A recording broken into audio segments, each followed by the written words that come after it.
The mission is addictive. To protect the American people and uphold the Constitution, that's not a great way to make a living, but it's an unbelievable way to make a life. And the president can fire an FBI director, but it's a big deal. And so I'm hoping it will never happen. I will be so sad the day I have to leave this mission and these people. Boston College is a leader in thinking and educating on these incredibly important issues. So this is a great place to have it. Hope you'll do it many more times. You're stuck with me for about another 6.5 years, and so I'd love to be invited back again. Well, no. James Comey, FBI director, fired today by President Trump. In fact, he was out in L.A. about ready to give a speech, a recruiting speech, was talking to FBI agents and found out that he was being fired watching a television that was inside the office there. He then got official word from the FBI here in Washington. Let's bring in our panel. Fox News Chief Washington correspondent James Rosen, A.B. Stoddard, Associate Editor at Real Clear Politics, David Cantonese, Senior Politics Writer for U.S. News and World Report, and syndicated columnist Charles Krauthammer. Well, let's start with this first panel about why he was fired. James Comey was fired because to too many sets of eyes in the Congress, within the ranks of the FBI, out there in the great American public, and most notably at the White House and in the Department of Justice, James Comey had become a law unto himself. And this was most clearly demonstrated in this series of times where he gave congressional testimony, where James Comey seemed to make up Comey's rules as Comey went along as to what he was free to disclose about different criminal investigations and when he wasn't free to disclose things. And so he would tell lawmakers that he had special authorization from the Department of Justice to confirm that the FBI is investigating alleged contacts between the Trump campaign and the Kremlin. But if asked about unmasking or asked about leaks and other issues, he would say, well, I'm not authorized by DOJ to say anything on those matters, even though they too are of great public interest. Way back on July 5, he boldly told us, nobody at DOJ knows what I'm about to say.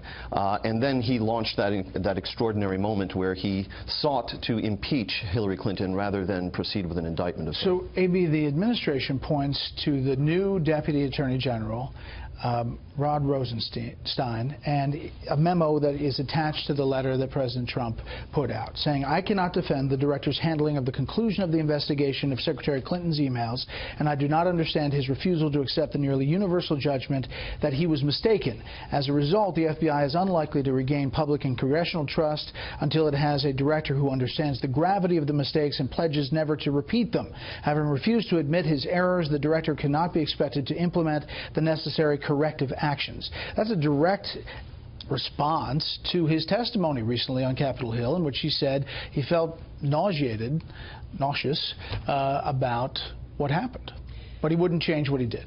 Right, and the agency had to correct a statement he made about Huma Abedin's emails. That's an embarrassment. Everything James said about James Comey's credibility problem is true.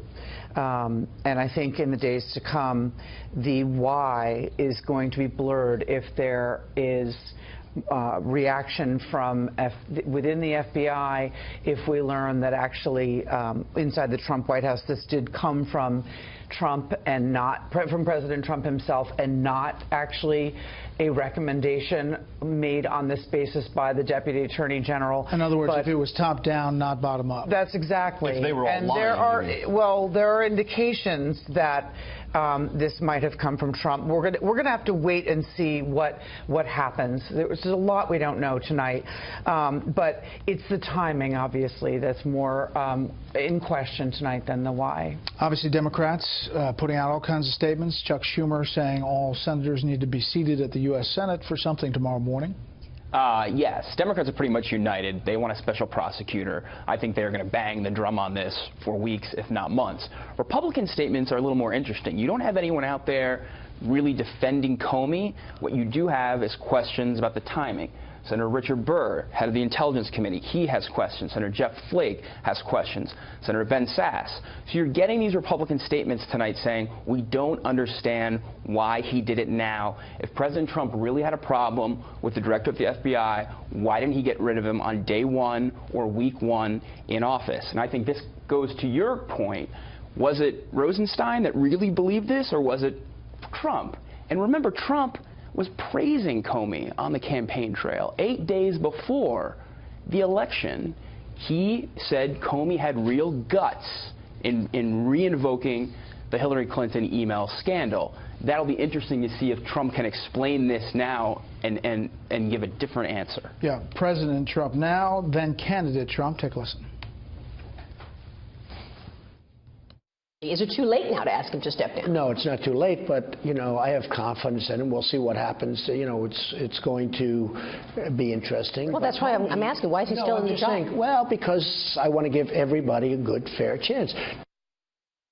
It took guts for Director Comey to make the move that he made in light of the kind of opposition he had where they're trying to protect her from criminal prosecution. You know that. It took a lot of guts. I really disagreed with him. I was not his fan. But I'll tell you what he did, he brought back his reputation. He brought it back. Charles. Well, now he lost it again. Look, what is so striking is how on both sides you're getting, we've heard of situational ethics. This is situational sensibilities. When what Comey was doing was hurting Trump, he was a bad guy. Then when he did what he did, he was a good guy. The Democrats are even more hypocritical. Their reaction today, if Mount St. Helens exploded at midnight tonight, you would get within an hour 18 Democrats demanding a special prosecutor to look into the issue. Everything leads them to demanding a special prosecutor. I wouldn't take them seriously. Again, what they're talking about is smoke with, after what, 6 months, 8 months, a year? No evidence, no hard evidence whatsoever of collusion. I think the reason that Comey is gone is because, generally speaking, we say if you make enemies on both sides, you must be doing something right. Well, with him, he made enemies on both sides, and he was doing a lot wrong. And he had no one to stand up for him. In the end, he had so angered the two sides so many times, switching back and forth, that he was left without any allies. You can interpret this as Rosenstein coming in, and thus that's the timing, or as suggested by AB, Trump doing it, and if you were to do it that way from the top down, you would get the Deputy Attorney General to draw up the document, which would be the execution document. That's how you would do it, and we still don't know. By the way, the reason the Deputy Attorney General would be doing it is because the Attorney General recused himself from the Russia investigation because of meetings he had with the Russian ambassador. So, where do we go from here?